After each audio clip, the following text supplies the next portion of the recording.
మొత్తం కీర్తన అంతా కూడా మనం మార్చి చదువుకుందాం. మార్చి వేరొక వచనం వేరొక వచనం. నా ప్రాణము దేవుని నమ్ముకొని మౌనముగా ఉన్నది, ఆయన వలన నాకు రక్షణ కలుగును.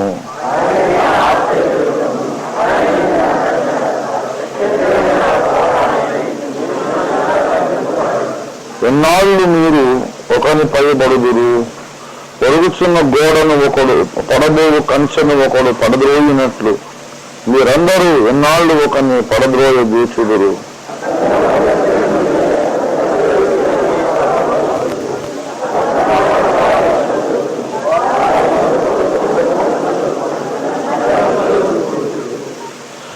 నా ప్రాణమా దేవుని నమ్ముకొని మౌనముగా నుండు, ఆయన వలననే నాకు నిరీక్షణ కలుగుతున్నది.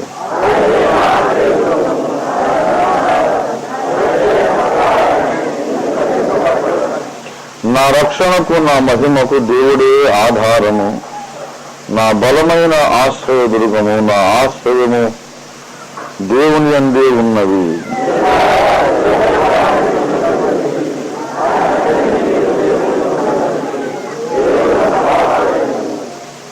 అల్పులైన వారు వట్టి ఊపిరి ఉన్నారు, ఘనులైన వారు మాయాస్వరూపులు. త్రాసులో వారందరూ తేలిపోవుదురు, వట్టి ఊపిరి కన్నా అలకనగా ఉన్నారు.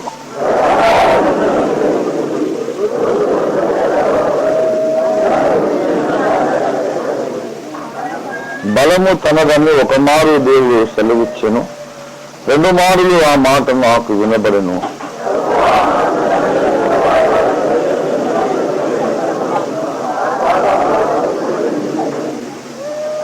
దేవుడి వాక్యమును మన వెనుకల్లో ఆశీర్వదించును గాక.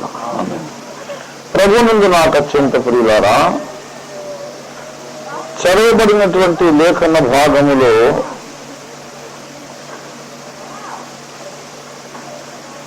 ఒక విచిత్రమైన మాట దావీదు భక్తులు మాట్లాడుతూ ఉన్నారు. 2వ వచనాన్ని మీరు గమనించి చూసినట్లయితే చదవండి దయచేసి. ఆయనే నా ఆశ్రయ దుర్గము, ఆయనే నా రక్షణకర్త, ఎత్తైన నా కోట ఆయనే, నేను అంతగా కదిలింపబడను అంటున్నాడు. నేను అంతగా కదిలింపబడను అంటున్నాడు. 112వ కీర్తనలో ఈ దావీదు భక్తుడే ఇంకొక మాట అన్నాడు, గమనించండి దయచేసి. 112 వారు అట్టివారు ఎప్పుడును కదిలింపబడరు. 112:6లో అసలు ఏమాత్రము కదిలింపబడరు అన్నాడు. ఇక్కడ మన ప్రస్తుత లేఖన భాగములో కొంచెం తగ్గినట్టు కనబడుతున్నాడు భక్తుడు. ఏమంటున్నారండి? అంతగా కదిలింపబడను. అంతగా కదిలింపబడను అంటే అర్థం ఏంటి చెప్పండి నాకు కొంచెం. అంతగా కదిలింపబడను అంటే అర్థం ఏంటి? మరీ అంత కోపం అవుతుందా అని అంటాం, అంటే అర్థం ఏంటి? కొంచెం ఉండొచ్చు అన్నమాట, అవునా? ఏంటి ఆడోళ్ళు ఇద్దరు మాట్లాడుకుంటారనుకోండి, ఇంకే వదిన గారు ఆయన తాగుతారంట కదా అని మరీ అంతగా కాదులు ఏంటంటే కొంచెం తాగుతారని అంత ఆమె చేపెట్టుకొచ్చింది. ఆయన మీద అప్పుడప్పుడు బాగుంటారంటే కొడతారంట కదా వదిన అంటే మరీ అంతగా కాదులండి. అంటే ఎప్పుడైనా చెంప మీద చిన్న దెబ్బేస్తారు తప్ప గొడ్డులు బాగినట్టయితే బాధ. మరీ అంతగా కాదు అంటే అర్థం ఏంటి? కొంచెమైతే కొడతాడు, కొంచెమైతే తాగుతాడు. మరీ ఆర్థిక ఇబ్బందులు ఉన్నారట కదా, అప్పుల్లో ఉన్నారట, మరీ అంతగా ఏం లేదు, కేవలం 1,00,000. మరీ అంతగా కాదు, అంత మరీ అంత అంటే అర్థం ఏంటి? అంతగా కదిలింపబడ అంటే అర్థం ఏంటి? కొంచెం కదిలించబడతాడు. మరి 112వ కీర్తన 6వ వచనములో ఏమన్నాడు? అట్టివారు ఎన్నడూ ఎన్నడూ కదిలింపబడరు, ఏమాత్రమూ కదిలింపబడరు, అసలు కొండ కంటే స్థిరంగా ఉంటాడు అన్నటువంటి భావం అక్కడ ధ్వనిస్తోంది. 125వ కీర్తనలో కూడా అలాంటి మాటే మనం చూడగలము. చూడండి వచ్చేసి 125 ఒకటి చదవండి వచ్చేసి. యెహోవాను నమ్మిక ఉంచువాడు కదలక నిత్యము నిలుచు సియోను కొండవలి ఉందిరు.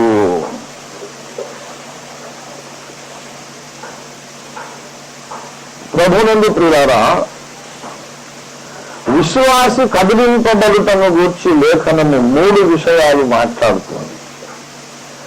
విశ్వాసి కదిలింపబడుటను గూర్చి లేఖనం 3 సంగతులు మాట్లాడుతుంది. కదలకుండా ఉండుడి అనే ఆజ్ఞ ఒకటి, వారు కదిలింపబడరు అనే ఆశ ఒకటి. అంటే ఎదురు చూపు, జనరల్గా ఎక్స్పెక్టేషన్, నీతిమంతులు ఎన్నడూ కదిలింపబడరు అని ఒక ఎదురు చూపు. ఏమండి, కదిలింపబడకుండా ఉండండి అన్నాడు. ఎక్కడ అన్నాడు? 1 కొరింథీ 15:58 అన్నాడు. కాగా నా ప్రియ సహోదరులారా, మీ ప్రయాసము ప్రభు నుండి వ్యర్థము కాదని ఎరిగి స్త్రీలను కదలని వారును ప్రభు కార్యాభివృద్ధి అని ఎప్పటికీ ఆసక్తులై ఉండుడి. కదలని వారై ఉండుడి అనే ఆజ్ఞ కదా కదా కదలని వారై ఉండండి అనే ఆజ్ఞ. కదలకుండా ఉండండి. ఈ 112వ కీర్తనలో దావీదు భక్తులు జనరల్ ఎక్స్పెక్టేషన్, క్రైస్తవులంటే ఇలా చేయరండి, భక్తులంటే ఇలాగా ప్రవర్తించరు, ఈ తప్పు చేయరు అని ఎక్స్పెక్టేషన్ ఉంటుంది కదా. ఎదురు చూపు, ఆశించుట, ఒక విధమైనటువంటి ఏమంటారు వాళ్ళ మీద ఒక అభిప్రాయం. నీతి మంతులు ఎలా ఉంటారంటే దాతృత్వము కలిగి బీదలకు ఇచ్చుచు ఉందిరు అన్నాడు కదా. దాతృత్వం కలిగి బీదలకు ఇచ్చుచు ఉందిరు, వారికి చీకటిలో వెలుగు పుట్టును కదా. వాని మనస్సు యెహోవాను ఆశ్రయించి వాని హృదయము స్థిరముగా ఉండును, వాని మనస్సు దుర్వార్తకు జడియడు. అంటే ఇవన్నీ ఏంటి? దేవుని యందలి భక్తి కలిగిన వాడు, దేవుని యందు ఉన్నటువంటి ఒక భక్తి పరుడు ఈ లక్షణాలు కలిగి ఉంటాడు జనరల్ గా అని. వాడు భక్తుడైతే దుర్వార్త కింద జడియడు, వారి హృదయం చాలా స్థిరంగా ఉంటుంది, వారెన్నటికీ కదిలించబడదు. అంటే ఒక భక్తుడికి జనరల్ గా ఈ లక్షణాలు సర్వసాధారణంగా ఉంటాయి అని ఎదురు చూపు అనుకోవడం. ఇది నియామకం అన్నమాట. ఏంటి? ఒక పద్ధతి నియమిస్తున్నాడు, ప్రమాణము నియమిస్తున్నాడు, ఇలా ఉండాలి, ఇలా ఉంటుంది, ఇలా ఉన్నవాడే భక్తుడు అనే ఒక సూత్రీకరణ అన్నట్టు. కానీ 62వ కీర్తనలోకి వస్తే ఇదేమో ప్రాక్టికల్స్ నడుస్తుంది ఇక్కడ. ఏమండి? ఆజ్ఞ ఇదేమో 112లో థియరీ. 62లోకి వస్తే ప్రాక్టికల్ ఎక్స్పీరియన్స్ లోకి వచ్చిన తర్వాత ఈయనకి ఏమైందంటే గమనించండి, ఈయన్ని కిందికి లాగడానికి చాలా మంది చూస్తున్నారు. 3వ వచనం, ఎన్నాళ్ళు మీరు ఒకరిపై బడుదురు, పెరుగుచున్న గోడను పడబోయు కంచెను ఒకడు పడద్రోయినట్లు మీరందరూ ఎన్నాళ్ళు ఒకరిని పడబోయే కూర్చుడు. అంటే వీళ్ళు ఏం చేస్తున్నారన్నమాట? దావీదు భక్తుల్ని కిందికి లాగుదామని చూస్తూ ఉన్నారు. ఏమండి? దావీదు భక్తుల్ని అతని ఔన్నత్యము నుండి పడద్రోయుటకే వారు ఆలోచించుదురు. 4వ వచనం చూడండి, 62వ కీర్తన 4వ వచనం, అతని ఔన్నత్యము నుండి అతనిని పడద్రోయుటకే వారు ఆలోచించుదురు, అబద్ధమాడుట వారికి సంతోషకరము. విశ్వాసి తగిలేటటువంటి గాయములన్నిటిలోనూ ఒక దారుణమైనటువంటి ఘోరమైనటువంటి గాయము కపట సహోదరుల వలన కలిగే గాయము. చుట్టూ ఉన్న వాళ్ళు అతన్ని అబద్ధములు ఆడి దూషించి నిందించి హృదయం గాయపరిచి కిందికి రాగుదామని చూస్తూ ఉన్నారు.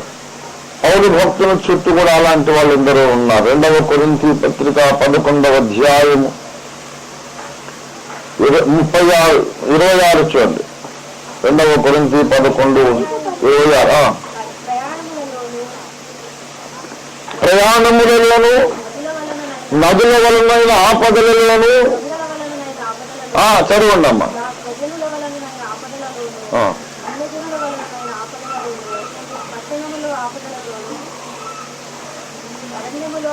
అరణ్యములు ఆపదలలోను కపట సహోదరుల వలన ఆపదలు. సహోదరులు అనంటే అర్థం ఏంటి? రక్షణ పొందారా పొందలేరా? రక్షణ పొందకుండా ఎవడైనా మనకు సహోదరుడు కాగలరా? సహోదరుడు అంటే సహా ఉదరుడు, ఒకే కడుపును పుట్టిన. ఉదరం అంటే కడుపు, సహా ఉదరుడు అంటే ఒకే ఉదరము నుండి పుట్టిన, ఒకే కడుపున పుట్టినవాడు. వాడు ఏమంటాడు? సహోదరుడే కానీ కపటివాడు, వేషధారి, యథార్థవంతుడు కాదు. రక్షణ పొందాడు కానీ యథార్థత లేదు. రక్షణ పొందాడు కానీ సత్యము లేదు. రక్షణ పొందాడు కానీ దయ, జాలి, ప్రేమ లాంటి లక్షణాలు లేవు. రక్షణ పొందాడు కానీ యథార్థత లేదు. లోపల ఒకటి ఉన్న స్థితి ఒకటి, చెప్పేది ఇంకోటి. ఈ రీతిగా వాడు మనకి ఇక్కడ 62వ కీర్తనలు కనబడుచున్న వాళ్ళు కపట సహోదరులు, దాంట్లో అనుమానం లేదు. దావీదు 62వ కీర్తనలో కపట సహోదరుల వలన గాయపడిన వ్యక్తిగా కనపడుతున్నాడు. 4వ వచనం చూడండి. వారు తమ నోటితో శుభవచనములు పలుకుచు అంతరంగములు దూషించుదురు కదా. కపటం అంటే అదే. పైకి ఏమంటున్నారట? శుభవచనములు పలుకుతున్నారు, కానీ అంతరంగము వేరే విధంగా ఉన్నది. అంతరంగంలో మాత్రం ఎలాగైనా వీళ్ళు తగ్గించాలి అనే ఆశ ఉన్నది. దేవుని బిడ్డలారా, అవతలి వ్యక్తి బాగుంటే చూడలేకపోవడం, అసూయ అనేది చాలా చెడ్డ లక్షణం. దేవుని బిడ్డలారా, సైతాను చెడిపోయినా, కోరహు, దాతాను, అభిరాములు చెడిపోయినా అసూయతోనే చెడిపోయారు. ఇశ్రాయేలు పెద్దలు యేసుని సిలువ వేశారంటే అసూయ చేతనే అప్పగించినని పిలాతు ఎరిగి ఉండనని లేఖనం సెలవిస్తూ ఉంది.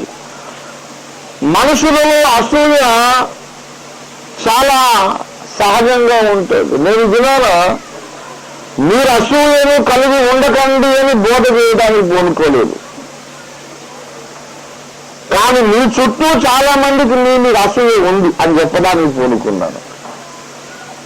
అవును, ఇది గద్దింపు కాదు, ఆదరణ వచనము, హెచ్చరిక వచనము. నీవు రక్షణ పొందావు కనుక నీ మీద చాలా మందికి అసూయ ఉంది. నువ్వు సత్యములో ఉన్నావు కనుక నీ మీద చాలా మందికి అసూయ ఉంది. నువ్వు రక్షణలో ఆనందిస్తున్నావు కనుక నీ మీద చాలా మంది అసూయ పడతారు. నువ్వు ప్రార్థనలో ఎదుగుతున్నావు కనుక నీ మీద అసూయ పడతారు. ప్రభువు నీతో మాట్లాడుతున్నాడు కాబట్టి అసూయ పడతారు. దేవుడు తన తైలము నీ మీద పోశాడు కాబట్టి అసూయ పడతారు. అసూయ కలిగిన వారు కపటముగా ప్రవర్తిస్తారన్నమాట. కపటముగా ప్రవర్తించి ఏం చేస్తున్నారండి? దావీదును గాయపరిచారు, పౌలును కూడా గాయపరిచారు. మనము బాగుంటే చూడలేక కళ్ళల్లో నిప్పులు పోసుకునే వాళ్ళు ఎందరో ఊరిలో తిరుగుతున్నారు. ఆకాశ మండలం అందు అంతరిక్షంలో కూడా తిరుగుతున్నారు. మన శత్రువుల్లో మొట్టమొదటి శత్రువు సాతాను, వాని అనుచరులు, పడిపోయిన దేవదూత గణములు. అసలు విశ్వాసులను వారు ఎందుకు ద్వేషిస్తారో తెలుసు? అసూయను బట్టి ద్వేషిస్తారు. నేను పోగొట్టుకున్న కుమారత్వాన్ని వీళ్ళు ఉచితంగా పొందారు. That is his complaint against us. The reason for his hatred against us. వాడు ఒకప్పుడు ఏమై ఉండను? దేవుని కుమారుడే కదా, దేవుని కుమారుడు. దేవుని కుమారులందరూ యెహోవా సన్నిధిలో నిలవడానికి వచ్చిన దినము. దేవదూతలందరిలో అగ్రగణ్యుడు. వాడొకప్పుడు కుమారుడు. ఈనాడు ఏమైపోయాడు చెప్పండి? దేవ కుమారుడు కాదు, దేవ విరోధి, దేవుడికి శత్రువు అయ్యాడు. కుమారత్వాన్ని వాడు పోగొట్టుకున్నాడు, మనమేమో ఉచితముగా కుమారుడు అయ్యాడు. ఈ కుమారత్వం నుంచి మనల్ని పడేయాలని వాడు చూస్తాడు. ఇది ఒక బేసిక్ ట్రూత్ అన్నమాట. ఎలాగైనా నేను దేవుని సన్నిధి నుండి పడేయాలి, ప్రార్థన జీవితం నుంచి పడేయాలి, దైవ సహవాసం నుంచి పడేయాలి. సాతానులోని కరడు కట్టిన ద్వేషము కొంతమంది బలహీనమైన మనుషుల్లో కూడా రిఫ్లెక్ట్ అవుతుంది. మనుషులు అసూయగా మాట్లాడతారు, అది వాళ్ళ సొంతది కాదు, అక్కడి నుంచి వచ్చిన రిఫ్లెక్షన్ అన్నమాట, ప్రతి బింబము. సాతాను తన మనస్సును వాళ్ళ లోపల పెడతాడు కొంచెం. మీకు తెలుసా, కొన్నిసార్లు విశ్వాసులు సాతాను ప్రేరేపణ చేత కూడా మాట్లాడతారు, పనులు చేస్తారు. మీకు తెలుసు కదా, గలతీ పత్రికలో పౌలు భక్తుడు గలతీయులకు 5వ అధ్యాయం 8వ వచనములు అంటున్నాడు. చూడ 5:8. ఈ ప్రేరేపణ మిమ్మల్ని పిలుచుచున్న వాని వలన కలుగలేదు. మిమ్మల్ని పిలుచుచున్న వాని వలన కలుగలేదు అంటే ఇంకెవరి వల్ల కలిగింది? మరి సాతాను వలన కలిగింది. విశ్వాసులలో కూడా కొన్నిసార్లు సాతాను తలంపులు వస్తాయి, కానీ మన ప్రధాన శత్రువులు వీళ్ళు కాదు. మన ప్రధాన శత్రువు ఎవరండి? వాడు.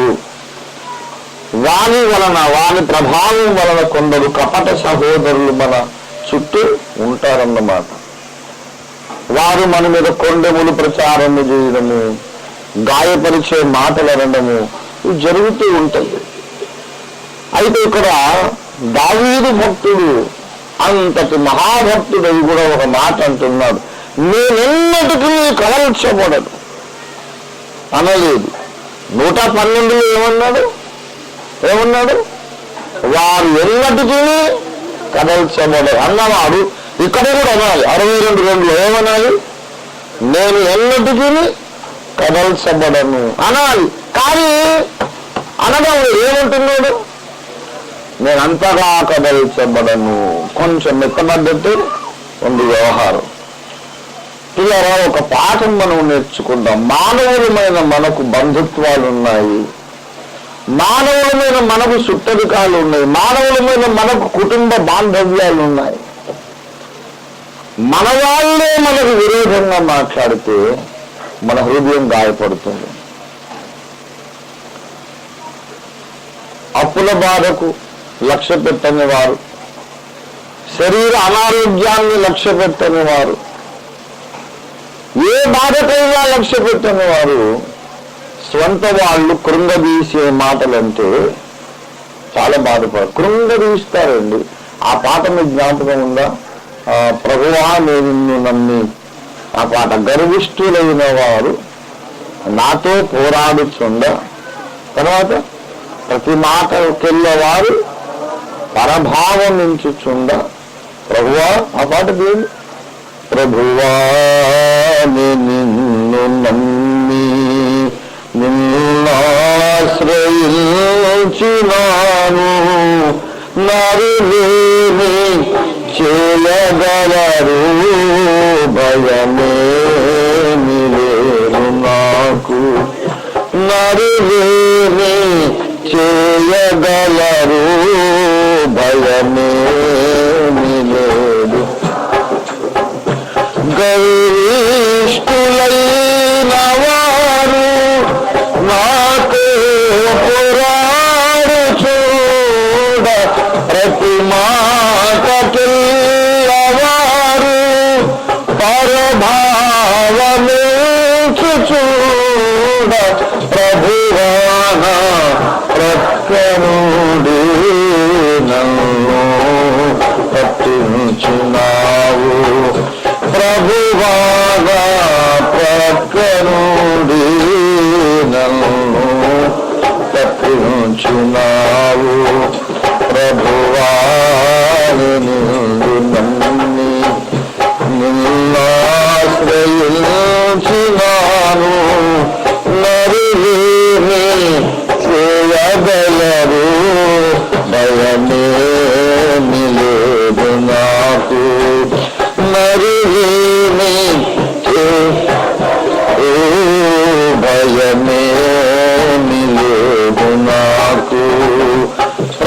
నాకు అత్యంత ప్రియులారా. ఆ తర్వాత క్షణం వాడుదాం కొంచెం. నేనెందు బోధమన్నా గమనించుచుండువారు. మళ్ళీ వాడదాం. నేనెందు బోధమన్నా గమనించు నా తప్పుడి నన్ను కృంగదీయనించ ప్రభువా నా ప్రక్కనుడి నన్ను తప్పించినావు. ప్రభువా నా ప్రక్కనుడి నన్ను తప్పించినావు. ఏం చేశారంటే వాళ్ళందరూ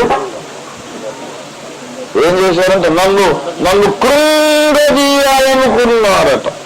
దేవుని బిడ్డలారా, మనుషులు చాలా కృంగదీసే మాటలు మాట్లాడతారు. ఈ దినాన పరిశుద్ధాత్మదేవుడు విశ్వాసులారా మీరు అసూయాపరులు కాకండి అని మాట్లాడడం లేదండి. ఈ దినాన పరిశుద్ధాత్మదేవుని యొక్క భారము వేరు. అసూయాపరులుగా ఉండకండి, వేరేవాడు బాగుంటే మీరు కుళ్ళుకోకండి, అసూయాగ్రస్తులు కాకండి, ఎదుటివాడిని మీరు గాయపరచకండి అని కాదు పరిశుద్ధాత్మదేవుడు మాట్లాడేది. పరిశుద్ధాత్మదేవుడికి తెలుసు ఏంటంటే ప్రతి విశ్వాసి కూడా అనుకుంటున్నాడు ఫలానోళ్ళకు నేనంటే అసూయ అని, ఫలానా వాళ్లకు నేనంటే ఇష్టం లేదు, ఫలానా వాళ్ళు నన్ను ఎందుకో కానీ నన్ను కాస్త తగ్గించాలని చూస్తున్నారు, నేను ఆత్మీయంగా రెచ్చిపోతున్నానని విజృంభిస్తున్నానని, ఫలానా వాళ్లకు నేనంటే కొంచెం కళ్ళు మంటగానే ఉంది అని అనుకుంటూ అందరూ అనుకుంటున్నాం. Everyone has this experience.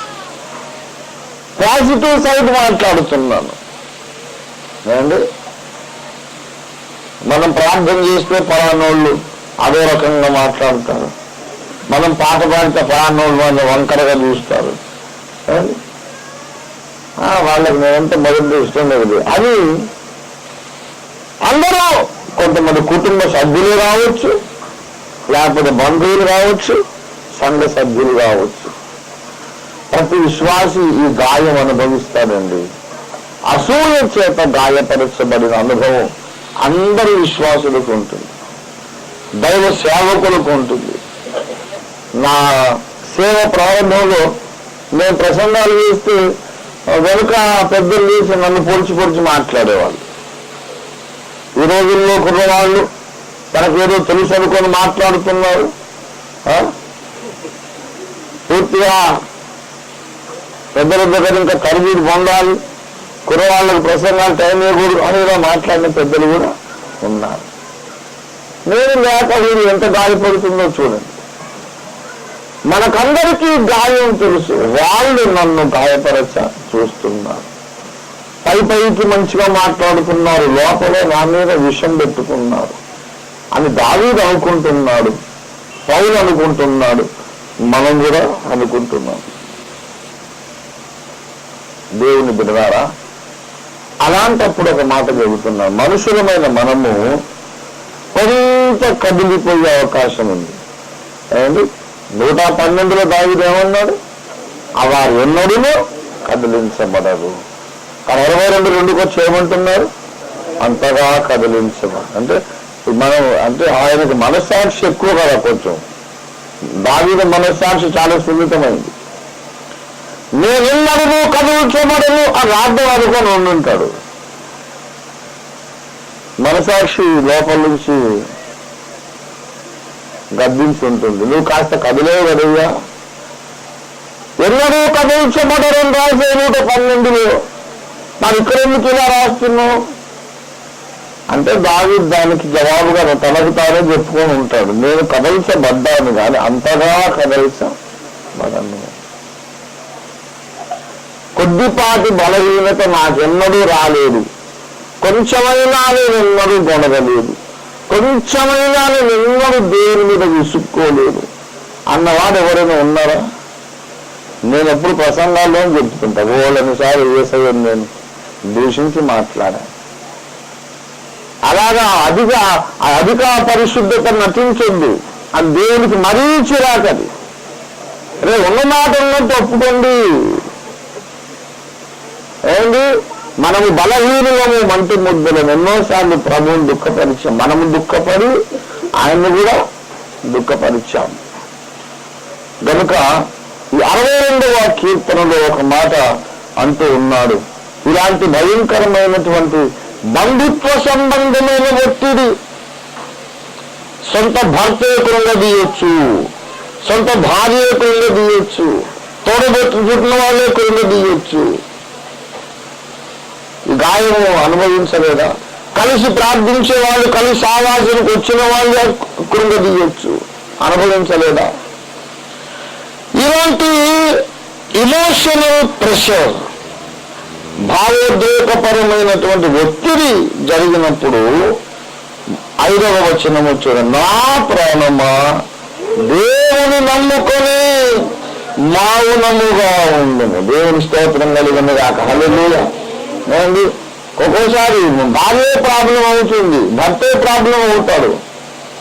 ఏమండి, ఇంకో విచిత్రం చెప్పారా నేను మీకు, నేను అనుభవించినది కాదు, బైబిల్లో నుంచే చెప్తాను. పాస్టరే ప్రాబ్లం అవుతాడు. మిమ్మల్ని అందరినీ పెంచవలసిన వాడిని నేను కదా, మిమ్మల్ని నేను ప్రోత్సహించాలి, ఎంకరేజ్ చేయాలి, ముందుకు తొయ్యాలి, ఎక్కండి పైకి ఎక్కండి, ముందుకు నడవండి తొయ్యాలి కదా. అలాగా చేయవలసిన వాడిని నేనే ఒక్కోసారి మీకు కొంచెం గాయం కలిగించినట్లుగా ఉంటే ఉండొచ్చు. అలా ఉండలేదని అనుకుంటున్నాను, అలా ఉండకూడదని నేను చాలా ప్రయత్నం చేస్తున్నాను, మిమ్మల్ని ప్రేమిస్తున్నాను, నా పిల్లలకు నేను గాయం చెయ్యొద్దు అనుకుంటున్నాను. కానీ ఒకవేళ అలాంటి సంభవాలు జరిగితే జరగవచ్చు. లేఖనం చూద్దాం, పరమగీత గ్రంథము 5వ అధ్యాయము 7వ వచనం చూడండి దయచేసి. 5:7 పట్టణములో తిరుగు కావలి వారు నాకెదురుపడి నన్ను కొట్టి, ఏమండి, కావలి వారు అనగా ఎవరు? దొంగలు, దోపిడీదారుని, నేరస్తుని, దారి దోపిడీదారులు ఎవరు రాకుండా కాపాడవలసిన వాళ్ళు కావలి. పట్టణంలో సంచరించే పౌరులకు హాని కలగకుండా కాపాడవలసిన వాళ్ళు కావలి వారు.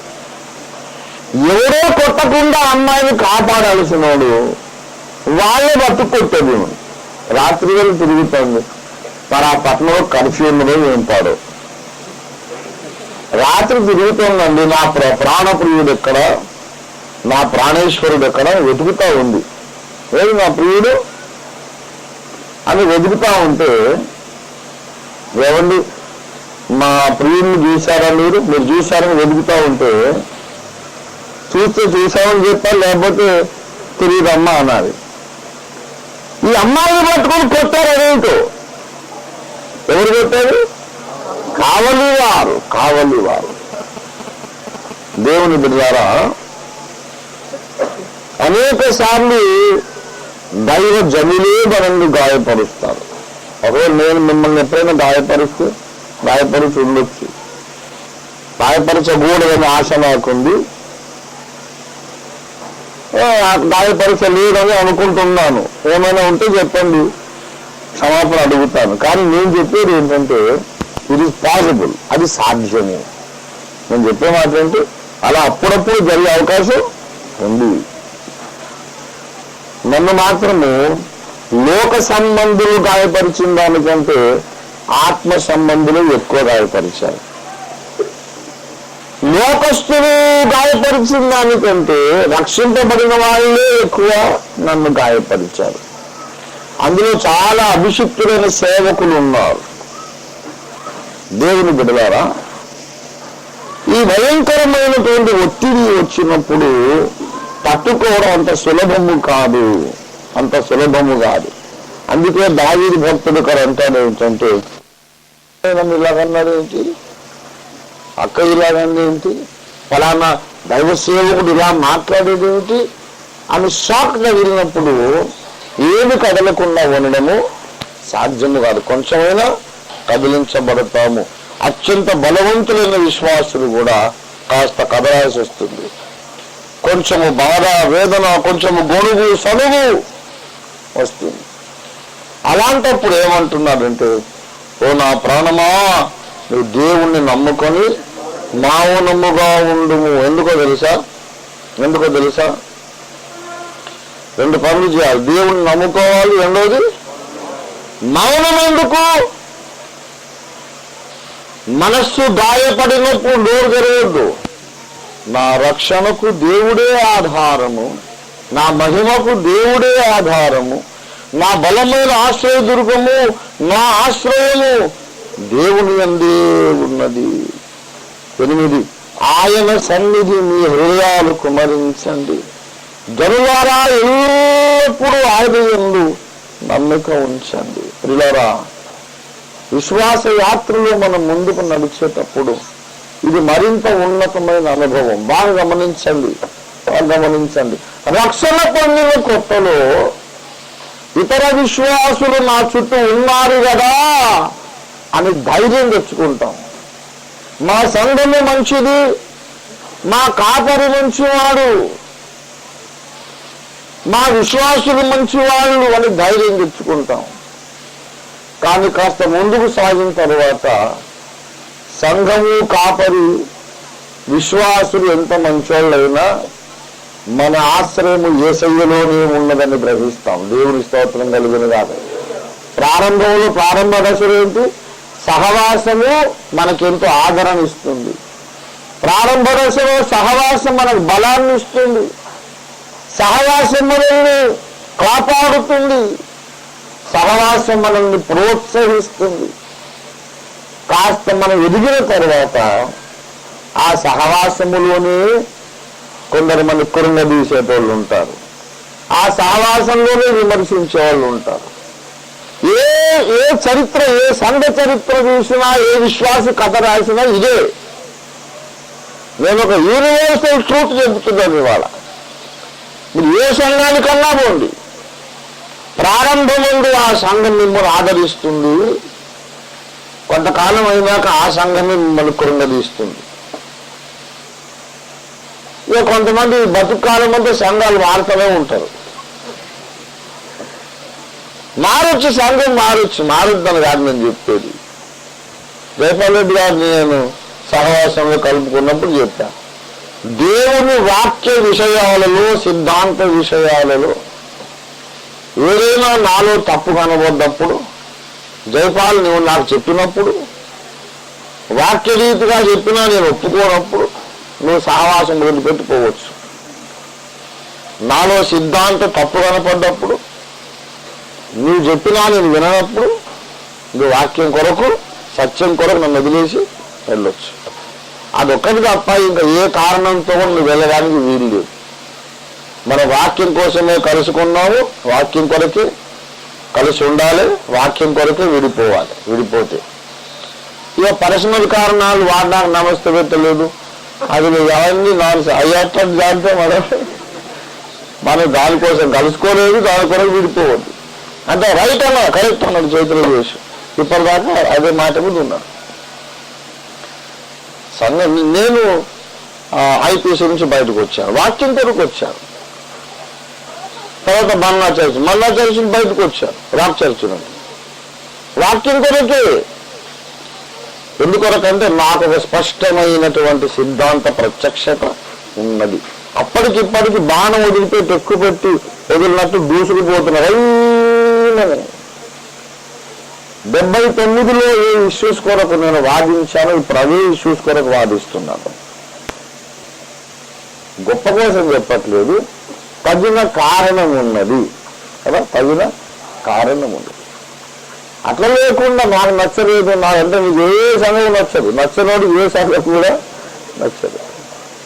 ఏ సంఘం పోయినా ఒక 1 year దాకా నచ్చదు, తర్వాత నచ్చదు. మళ్ళీ ఇంకో సంఘానికి పోవాలి, అక్కడ మళ్ళీ 1 year దాకా బాగుంటుంది, మళ్ళీ నచ్చదు. ఏమండి, యేసయ్యలో మనం ఆశ్రయం పొందకపోతే ఏ సంఘము మనకు సంపూర్ణమైన ఆదరణ ఇవ్వజాలదు. దేవుని స్తోత్రం కలుగునుగా. అర్థమైందా? బంధువులు మనకు కొంతకాలమే ఆదరణ ఇస్తారు, భార్య కానీ భర్త కానీ కొంతవరకే ఆదరణ ఇస్తారు. చాలా ఆత్మ సంబంధులైన వాళ్ళు కూడా కొంతకాలం అయ్యాక మనల్ని గాయపరచడం మొదలు పెడతారు. The best fellowship, the best church cannot give you a perfect comfort. పరిపూర్ణమైన ఆదరణ నీకెవ్వరు ఇవ్వలేదు. సర్వోత్తమ సంఘము కూడా నిన్ను ఏదో ఒక విషయంలో గాయపరుస్తూనే ఉంటుంది. కారణం ఏమిటి? ఎంత ఉత్తమ సంఘం అయినా అందులో ఉన్నోళ్ళందరూ మానవులు, సర్వ శరీరులు గడ్డిని పోలిన వారై ఉన్నారు కదా. సర్వ శరీరులు ఎవరండి? అపోస్తలులు, ప్రవక్తలు, కాపరులు, సువార్తికులు, ఉపదేశకులు ఏమై ఉన్నారు? గడ్డిని పోలిన వారై ఉన్నారు. ఆత్మాభిషిక్తులు కూడా గడ్డిని పోలిన వారై ఉన్నారు. ఒక టైం వస్తుంది, మనుషుల మీద ఎక్కువగా ఆధారపడొద్దు. మనుషుల మీద ఎక్కువగా ఆధారపడొద్దు. నీ రక్షణ జీవిత ప్రారంభంలో సహవాసం ఎంతో ఆదరణ ఇస్తుంది.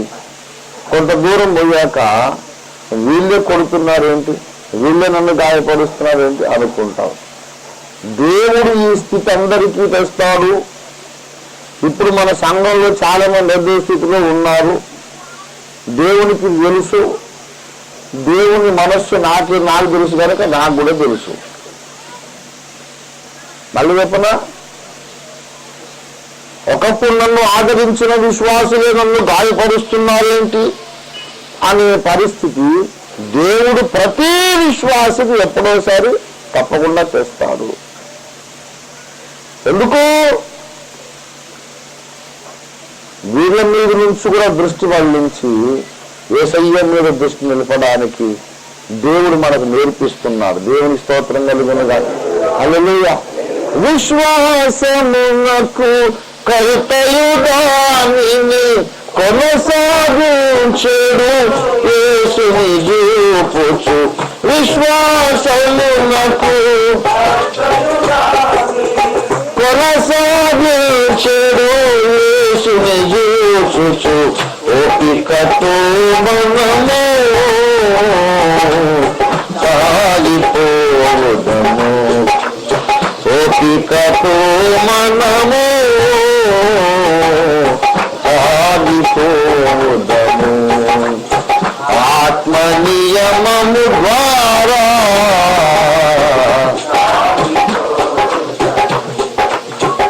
ఏ ఒక్క మనిషిని కూడా చూడకుండా ఆయనను మాత్రమే చూడడానికి మనం నేర్చుకోవాలి. లోకమును చూచుట అత్యంత నీచమైనటువంటి ఆత్మీయ అనుభవము. బాగా వినండి, లోకాన్ని చూచుట అతి నీచమైన ఆత్మీయ అనుభవం.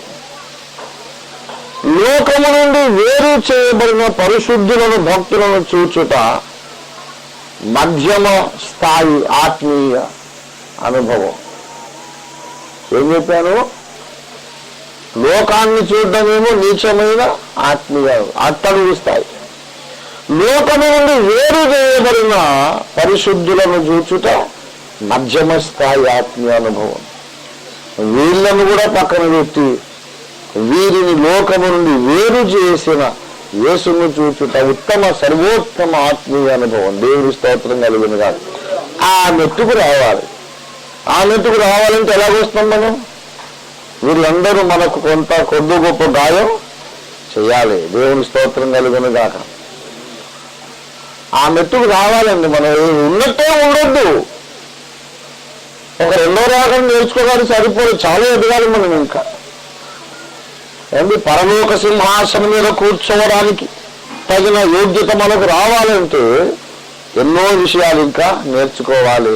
మన భక్తి పరిపక్వము కావాలి. దేవుని స్తోత్రం కలిగిన గాక. హల్లెలూయా. మనకు 62వ కీర్తనలో దావీదు అన్నగారు ఏమయ్యారండి? కొంచెం అట్లా కదిలాడు. ఎప్పుడు కదిలాడు? కపట సహోదరుల వలన. భక్తి పరులుగా ఎంచబడిన వాళ్ళే పైకి భక్తిగా కనబడుచున్న వాళ్ళే తనను గాయపరిచినప్పుడు కొంచెం అట్లుగా ఊగిసలాడాడు. మళ్ళీ అన్నాడు, నా నమ్మకం ఆయన మీద పెట్టుకుంటాను. ఏమండి, ఆయనే నాకు రక్షణాధారము, నా రక్షణకు నా మహిమకు ఆయనే ఆధారం. 62:7 చూడండి. దేవుడు మనకు 2 ఇస్తాడట. రక్షణనిస్తున్నాడు, మహిమనిస్తున్నాడు. దేవుని స్తోత్రం కలిగిన గాక. హల్లెలూయా, హల్లెలూయా. అవి రక్షణ ఇవ్వడం అంటే ఏంటి?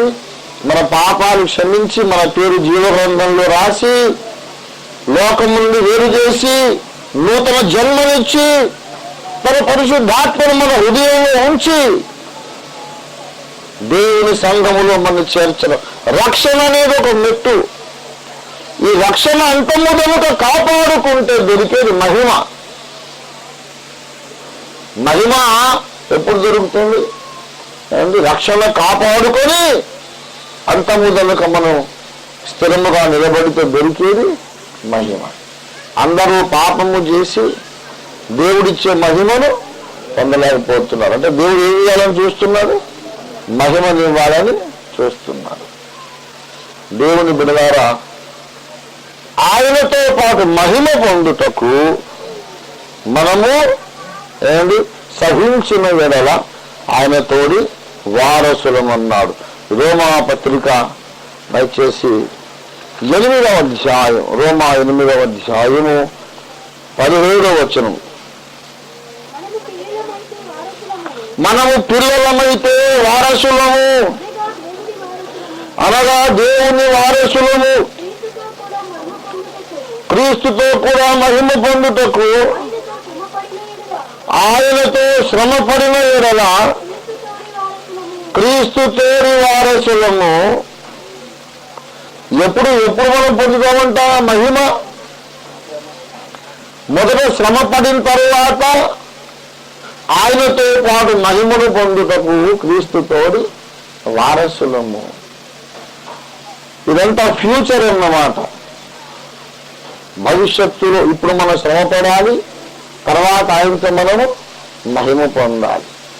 దావీదు భక్తునికి తెలుసు, ఒకనాటికి ఈయన మహిమ గల దేవుని కుమారుడుగా ప్రత్యక్షపరచబడబోతున్నాడు. మహిమ గల దైవ కుమారుడుగా ప్రత్యక్షము కాబోతున్నాడు. నా రక్షణకు నా మహిమకు దేవుడే ఆధారము. మహిమ గల సంఘముగా తన ఎదుట దానిని ఆయన ప్రత్యక్షపరచబడవలె, నిలువ బెట్టుకొనవలెనని అన్నాడు కదా. ఎక్కడన్నాడు? ఎఫెసీ 5:27 అన్నాడు. క్రీస్తు కూడా ఆ సంఘమును ప్రేమించి అటువి కళంకమైన ముడతైన అటువంటిది మరి ఏదైనా లేకుండా మహిమగల నిర్దోషమైన మహిమగల సంఘముగా మన ఎదుట నిలబెట్టుకోవాలని. ఏమి కలిగిన సంఘము? మహిమగల సంఘము. ప్రకటన 21:2 చెబుతాడు, ఇదిగో నూతన యెరూషలేమును పరిశుద్ధ పట్టణము పరలోకము నుండి దిగి వచ్చుచున్నది. ఎట్లా వస్తుంది? చదవండి దయచేసి. 21:2 అన్నమాట. పరిశుద్ధ పట్టణము తన భర్త కోసం అలంకరింపబడి ఆ పెళ్లి కుమార్తె వలె సిద్ధపడి దేవుని వద్ద నుండి దిగివచ్చుట. పరవచించడు, ఆత్మవశుడనై ఉన్న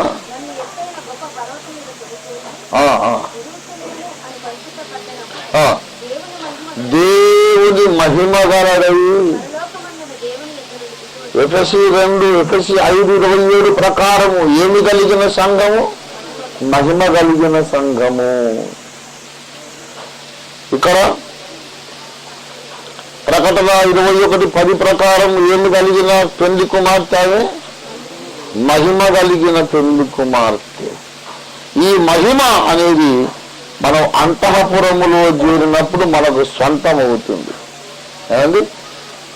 పరలోక రాజాంతఃపురములో చేరినప్పుడు అంటే పెళ్ళైన తర్వాత మనకు స్వంతం అవుతుందన్నమాట.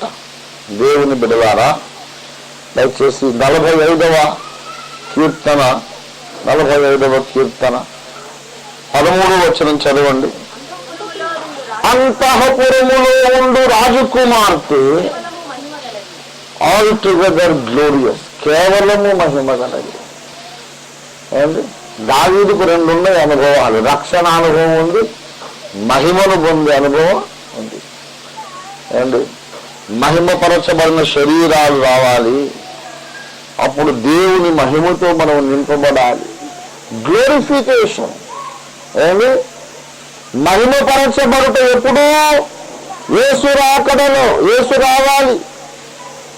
కడబోరం రోజునప్పుడు, 2వ రాకడ సంభవించినప్పుడు ఆనాడు మనము మహిమను పొందుతాం. దావీదు గారు అంటాడు ఏంటంటే, నాకు రక్షణనిచ్చేవాడు దేవుడే, నాకు మహిమనిచ్చేవాడు దేవుడే. నా రక్షణకు ఆయనే ఆధారము, నా మహిమకు ఆయనే ఆధారం. కారణం ఏంటంటే విశ్వాస జీవితంలో ఈ బలహీనతల నుంచి కూడా ఆయనే నన్ను తప్పించి, విడిపించి, కాపాడి సంరక్షిస్తాడు అని విశ్వాసం వ్యక్తం చేస్తున్నాడు. దేవునికి స్తోత్రం కలుగును గాక. హల్లెలూయా. 6వ వచనం చూడండి. ఆయనే నా ఆశ్రయదుర్గము, నా రక్షణాధారము, నా ఎత్తైన కోట ఆయనే, నేను కదిలింపబడను. మళ్ళా మొదటికి వచ్చాను. 2వ వచనం ఏమన్నాడు? అంతగా కదిలింపబడను కదా. 6లోకి వచ్చేమంటున్నాడు. మళ్ళీ 6వ వచనంలోకి వచ్చేమన్నాడు? అంతగా అని అనలేదు. ఏమన్నాడు? సింపుల్ గా నేను కదిలింపబడను. దేవుని బిడ్డలారా, ఆ కాస్త కదిలేది కూడా ఉండవు పొమ్మంటున్నారు. దేవుని స్తోత్రం కలిగిన గాక. హల్లెలూయా. కొంచెం కదిలాను, కొంచెం షేక్ అయ్యాను, కొంచెం బలహీన పడ్డాను, ఇప్పుడు అది కూడా పోయింది. ఎందుకు? ఆయన యందు ఆశ్రయం పొందారు. దేవుని స్తోత్రం కలిగిన గాక. హల్లెలూయా. నేను మీకు ఒక విషయం చెబుతున్నాను. యేసు మీద మనము 100% faith and trust and dependence, 100% ఆయన నమ్మడం, 100% ఆధారపడడం నేర్చుకోకపోతే రేపు మహిమను పొందలేము. 6వ వచనములు అన్నాడు, ఆయనే నా ఆశ్రయదుర్గం అన్నాడు. 7లో అన్నాడు, ఆయనే నా మహిమకు ఆధారము. ఎన్నోసార్లు నేను చెబుతున్నాను, మనం పొందిన రక్షణకును పొందబోచున్న మహిమలకును ఈ రక్తమే ఆధారం. కనుక విశ్వాస జీవితంలో ఇదొక మెట్టన్నమాట. కొంతకాలము సంఘములో పరిశుద్ధుల సహవాసములో క్లోజీగా, కంఫర్టబుల్ గా మనం చక్కగా ఒక పసిపిల్ల తల్లి ఒడిలో ఎచ్చగా ఉన్నట్టు అంత మనము ఆనందిస్తాం. కానీ కొంచెం ఎదిగిన తర్వాత పరిశుద్ధుల సహవాసము కంటే కూడా పరిశుద్ధుడైన యేసయ్య సహవాసమే మనకు పరిపూర్ణ ఆశీర్వాదం అని మనకు అర్థమవుతుంది. దేవుని స్తోత్రం కలుగును గాక. ఆ పైనట్టు మీదకి వెళ్ళిపోయాడు దావీదన్న. ఇప్పుడు దేవుని స్తోత్రం కలుగును గాక. హల్లెలూయా. కనుక ప్రియులారా, ఇతరులను మీరు గాయపరచకండి అని ఇప్పుడు నేను చెప్పమని దేవుడు నాకు చెప్పలేదు, ఎందుకంటే అది మనకు తెలుసు. కానీ ఇతరులు గాయపరిచినప్పుడు మీరు కదిలిపోకండి అని మాత్రం చెబుతున్నాను. దేవుని స్తోత్రం కలిగిన దాకా. ఇతరులు గాయపరిస్తే మీరు సనగకండి, ఇతరులు గాయపరిస్తే గొనగకండి.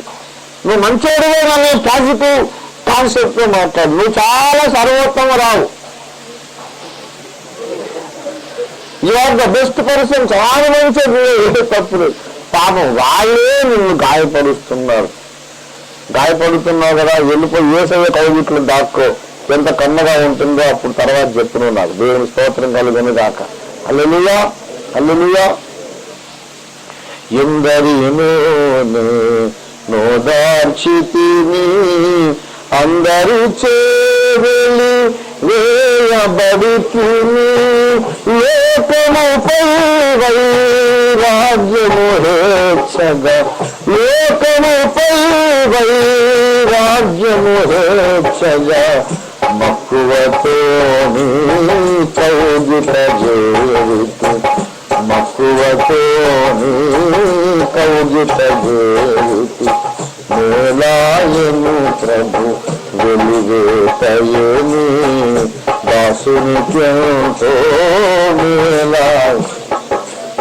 యేసయ్య పాద సన్నిధి ఒకటి, యేసయ్య పాద సన్నిధి ఒక అనుభవం, యేసయ్య కౌగిలి ఇంకో అనుభవం. దేవుని స్తోత్రం కలిగినగా. హల్లెలూయా హల్లెలూయా. మనం వెళ్ళి యేసయ్య కాళ్ళ మీద పడితే పిచ్చిమోకం నువ్వు ఉండాల్సింది అక్కడ కాదురా ఇక్కడికి రమ్మని పైకి తీసుకుంటాడు. దేవుని స్తోత్రం కలిగినగా. ఆయన నన్ను కౌగలించుతున్నాడు అన్నది పరమగీతపు కన్యక కదా. యేసయ్య కౌగిలి అనేది ఒకటి. वो भी कोई चीज होता है लाइफ में, वो भी कोई స్పీడ్, అది కూడా ఒక సుఖము, అదొక అనుభవం. యేసయ్య కౌగిలి ఎలా ఉంటుంది అంటే అది అక్కడికి వస్తే కానీ తెలియదు. దేవుడు ఆయన జెలస్ గాడ్ అన్నాడండి. మరి అసలు మూల భాషలో ఏం రాశాడో తెలియదు కానీ దేవుడు ఈర్ష్య గలవాడు అని అర్థం వస్తుంది. జెలస్ గాడ్ అంటే దేవుడు అసూయ గలవాడని అర్థం వస్తుంది. తెలుగు బైబిల్లో మాత్రం నేను రోషము గల దేవుడను అన్నాడు. నేను రోషము గల దేవుడను అన్నాను. దేవుళ్ళు అసలు అసూయ ఉన్నదా, ఈర్ష్య ఉన్నదా అంటే ప్రేమ ఎక్కడ ఉన్నదో అక్కడ ఈర్ష్య ఉంటుంది. ప్రేమ మరణమంత బలవంతమైనది, ఈర్ష్య పాతాళమంత కఠోరమైనది. నేను నిన్ను ప్రేమిస్తాను, నువ్వు మాత్రం ఊళ్ళో ఎవరన్నా ప్రేమించు, నాకేం సంబంధం లేదు, నిన్ను ప్రేమించటమే నా పని, నువ్వు ఎవరితోనన్నా ఉండు అనేది సాధ్యము కాదు. ప్రేమ ఉన్నప్పుడు ఏమనుకుంటాం అంటే ఇది నాకే సొంతం కావాలి కదా. దేవుడు మన మీద ప్రేమ కలిగి ఉన్నప్పుడు ఏమనుకుంటాడంటే వీడు నాకే సొంతం కావాలి, ఈ బిడ్డ నాకే సొంతము కావాలి, ఇంకెవరిని నువ్వు ప్రేమించొద్దురా, నీ నా దానవి కావాలి, నా వాడివి కావాలి. 100% ఆయన కేవలం అంకితం కావడానికి దేవుడు ఈ పరిస్థితులు రప్పిస్తాడన్నమాట. కపట సహోదరుల వలన బాధలు, ఇంకా కావలి వారి వలన కలుగు గాయం. కావలి వారు నన్ను కొట్టి ఏం చేశారు, గాయపరచగా కావలి వాళ్ళ గాయాల తర్వాత ఈయనకు ప్రియుడు దొరికాడు. దేవుడి స్తోత్రం కలిగిన దాకా హల్లెలూయా. అప్పుడు దొరికాడండి ప్రియుడు, తర్వాత దొరికాడు. అందరి దగ్గర ట్రై చేసింది ఎవరు పనికి రాలేదు, ఎవరు సహాయకులు కారు అని తెలుసుకున్నాక ఆయన ప్రత్యక్షమై అమ్మాయి నన్ను కనే వెతుకుతున్నా వచ్చేసాను అన్నాడు. వదిలిపెట్టక గట్టిగా పట్టుకుంది. దేవుని స్తోత్రం కలిగిన దాక హల్లెలూయా. కనుక ప్రియులారా, యేసు తప్ప మరేది మనకు అవసరము లేదు. భక్తులు కావాలి కానీ ఒక దశలో భక్తుల కంటే కూడా ఈ భక్తుల యొక్క దేవుడే మనకు కావాలి అని ఉన్నత అంతస్తుకు నిన్ను నన్ను నడిపించడానికి దేవుడు పూనుకున్నాడు. దేవునికి స్తోత్రం కలిగినగాక. అందరూ వదిలేశారు, ప్రభు మాత్రం వదలలేదంటాడు. ఎవరు కూడా శాశ్వతమైనటువంటి సహాయకులు కారు. 2వ తిమోతి పత్రిక 4వ అధ్యాయము 16వ వచనం దయచేసి చూడండి. నేను మొదట సమాధానం చెప్పినప్పుడు ఎవరూ నా పక్షంగా నిలవలేదు, అందరూ నన్ను విడిచిపోయిరి. 17వ వచనం అయితే ప్రభువు నా ప్రక్క నిలిచి. దేవుని స్తోత్రం కలిగిన గాక. ఏంది 16 ఏమన్నా, అందరూ నన్ను విడిచిపోయిరి, అయితే ప్రభు నా ప్రక్కన నిలిచాడు. దేవుని స్తోత్రం కలిగిన గాక. పిల్లారా, ప్రభువుని వెంబడించుటలో ఇతర మనుషులందరూ నాకు వేస్ట్ అని గ్రహించడానికి నీ భార్యను, నీ భర్తను, నీ భర్తను, నీ కడుపును పుట్టిన పిల్లలను, నిన్ను కన్న వారిని అందరినీ దేవుడు మీకు ఒక గాయములు చేస్తాడు. గాయపరచబడిన వారు ధన్యులు, స్నేహితుడు మేలు కోరి గాయాలు చేస్తారు. మనం ప్రభుత్వం నడుస్తున్నాం కదండి, ఎంతసేపటికి పాపాన్ని ఖండించడమే కాదు, గాయాన్ని కట్టుకట్టేది కూడా అవసరం. దేవుని స్తోత్రం కలుగును కాదు. ఎప్పుడు పాపాన్ని ఖండించి పాపాన్ని ఖండించకుంటే దాన్ని మనం పూజ చేస్తామా? పాపాన్ని సమర్థించం, పాపాన్ని ఖండిస్తాం. కానీ దేవుని ప్రజలు నేర్చుకోవాల్సిన విషయాలు ఎన్నో ఉన్నాయి. అందులో ఒకటి ఏంటంటే టోటల్ డిపెండెన్స్ అపాన్ గాడ్. దేవుని మీద 100% మొత్తం ఆయన మీదనే ఆధారపడుతా. అందుకొరకు మనుషులందరూ వ్యర్థమే అనే పరిస్థితికి దేవుడు మనల్ని నడిపిస్తాడు. అలాంటప్పుడు ఏం చేయాలంటే ఏ సంఘం మంచిది కాదు అనుకోవద్దు. ఏ సంఘం ఉన్నా అసలు నీ హృదయంలో విశ్వాసమే సరిగా ఇంకా ఎదగలేదని అర్థం. మనం సరిగా ఎదిగినప్పుడు ఏ సంఘములోనైనా మనం ప్రభువుతో నడవచ్చు, పద్మాసు లంకలోనైనా నడవచ్చు. దేవుని స్తోత్రం కలిగిన కాదు. హల్లెలూయా. దేవుని మీద ఆనుకున్నప్పుడు ఎలాంటి మనుషుల మధ్య మనము ఆత్మలో ముందుకు సాగిపోగలం. దేవుని మీద నువ్వు సరిగ్గా ఆనుకోకపోతే సర్వోత్తమ సంఘములు కూడా సరిగ్గా నడవలేవు. దేవుని మీద నువ్వు సరిగ్గా ఆనుకున్నప్పుడు ఎలాంటి పరిస్థితుల్లోనైనా మనం చెక్కు చెదరక ముందుకు మనం సాగిపోగలుగుతాము. దేవునికి స్తోత్రం కలిగిన గాక. హల్లెలూయా. కనుక పిల్లారా, ప్రభు యొక్క సన్నిధానములో మన హృదయ విశ్వాసాన్ని పరీక్షించుకుందాం. మనం ఎలాగున్నాం? తోటి విశ్వాసం మీద డిపెండ్ అయి ఉన్నామా? సంఘం మీద ఆధారపడ్డామా? కాపరి మీద ఆధారపడ్డామా? అది వీళ్ళందరూ కాదయ్యా, రక్తమునిచ్చి ప్రాణమునిచ్చి నన్ను కొన్నవాడు ఉన్నాడు, సజీవుడు, మార్పు చెందలేదు, బ్రతుకున్నాడు, నా ప్రక్కనే ఉన్నాడు, ఆయన కైగిట్లో ఎదిగిపోతాను అనే ఒక తీర్మానం మనం చేద్దాం. మనం పరీక్షించుకుందాం. కొంత సమయం ప్రార్థనలో గడుపుదాం. కొత్త పిల్లల్ని ఎత్తుకొని వాటిని ముద్దు చేసి వాటికి గాయమునకు కట్టుకట్టి కౌగిట్లో పొదిగి పట్టుకొని మోయుచు మందను నడిపించువాడు ఆయన. ఒక వారమంతా లోకములో గడిపాము. మళ్ళీ ఆదివారం యేసయ్య సన్నిధికి వచ్చాము. మన విన్న వాక్యములు కొంచెం సేపు నెమరు వేసి దేవుని తట్టు చూద్దాము. ఎన్నటికీ కదిలించబడను అన్నటువంటి దావీదు కొంచెము హృదయంలో కదలాల్సి వచ్చింది. ఎందుకంటే మనుషుల మీద ఆధారపడ్డాడు. నువ్వు ఎవరి మీద ఆధారపడుతున్నావు?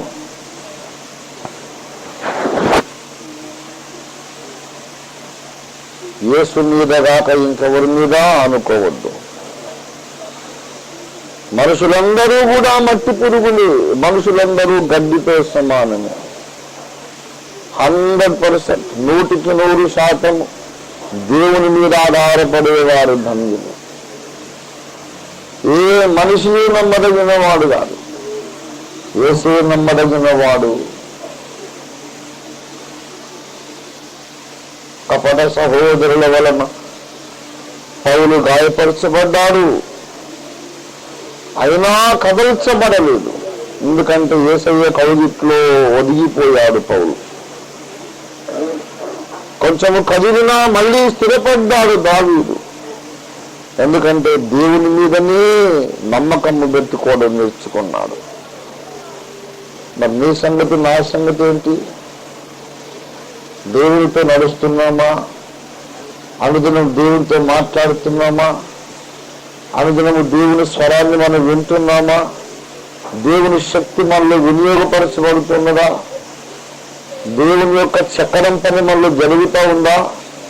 రోజు కాస్త చెక్కబడుతున్నామా? దేవునితో కలిసి నడుస్తున్నామా మనం? లేకపోతే బాధపడి వేదన పడి దేవుని మీద కొంచెం సనిగి గొనిగి విముఖులమైనామా? అలాగైతే ప్రభు మాట్లాడుతున్నాడు, నా పిల్లలారా, మీ తప్పులను నేను ఎత్తి చూపి కోప్పడటానికి రాలేదు,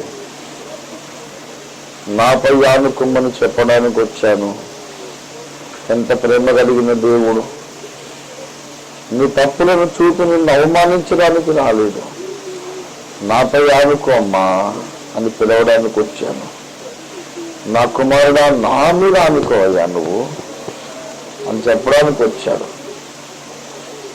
నా మీద ఆనుకో, అనవసరంగా బాధపడతావు ఎందుకు? నేనున్నాను కదా. నువ్వు నా మీద ఆనుకుంటే నీ హృదయానికి శాంతి దొరుకుతుంది. నువ్వు నా మీద ఆనుకుంటే పాపము చేయడానికి నీకు ఆశ పుట్టదు. నువ్వు నా మీద ఆనుకుంటే నీ హృదయం వేదన మటుమాయమైపోతుంది. నువ్వు నా మీద ఆనుకుంటే నీకు బలం దొరుకుతుంది, బలం కలుగుతుంది. నా మీద ఆనుకుంటే లేడి పిల్లవలను ముందుకు వెళ్ళిపోగలుగుతాం. కొంత సమయము ప్రభువుతో మాట్లాడదాం.